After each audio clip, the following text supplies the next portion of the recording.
केरल में A K. Antony के बेटे अनिल एंटनी बीजेपी में आज शामिल हो गए। आगे बढ़ते हैं देश की बात में, बात अपनी संसद की करते हैं। संसद का करीब पूरा बजट सत्र हंगामे की भेंट चढ़ गया। सरकार और विपक्ष एक दूसरे पर आरोप लगाते रहे। विपक्ष के 20 राजनीतिक दलों ने आज सरकार पर सवाल उठाते हुए अपनी तिरंगा यात्रा भी निकाली। माननीय राष्ट्रपति जी के अभिभाषण पर संसद के बजट सत्र का आखिरी दिन, बावजूद इसके लोकसभा हो या फिर राज्यसभा, हंगामे और शोर शराबे में कोई कमी नहीं दिखी। करीब पूरा सत्र नारेबाजी की भेंट चढ़ गया।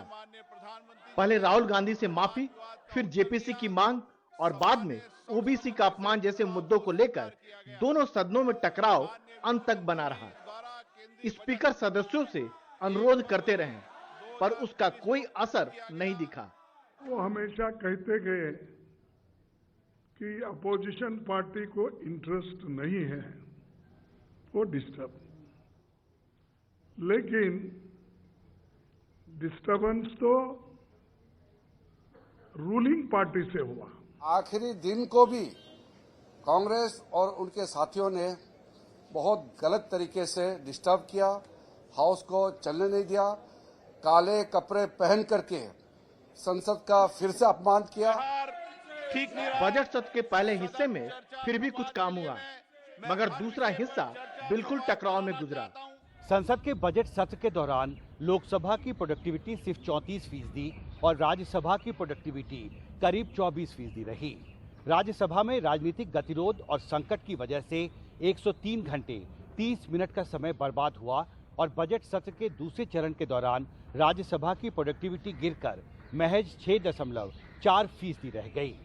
जाहिर है संसद का बहुमूल्य समय बर्बाद हुआ और सत्ता पक्ष और विपक्ष ने इसके लिए एक दूसरे को जिम्मेदार ठहराया है। उधर 19 दलों के विपक्षी सांसदों ने संसद भवन से विजय चौक तक तिरंगा मार्च निकाला। सरकार पर निशाना साधते हुए कहा कि लोकतंत्र पर लगातार हमले हो रहे हैं, देश तानाशाही की ओर बढ़ रहा है। हम जिस तरह से अपने देश के तिरंगे के लिए जान कुर्बान कर सकते हैं, उसी तरह से हम देश के प्रजातंत्र की रक्षा के लिए किसी भी हद तक हालत तो देश में अघोषित आपातकाल है, इमरजेंसी है, और वैसी स्थिति में लोकतंत्र को बचाना है।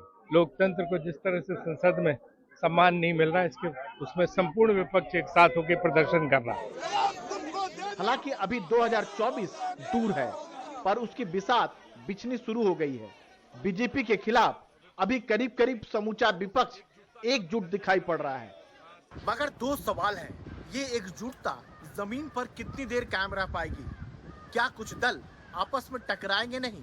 दूसरा सवाल ये है कि इस एकजुटता के बावजूद क्या बीजेपी को रोकना संभव हो पाएगा? यूपी, बिहार, बंगाल और महाराष्ट्र जैसे बड़े राज्यों की भूमिका इस लिहाज से काफी अहम होगी। संसद भवन से हिमांशु शेखर के साथ राजीव रंजन, एनडीटीवी इंडिया।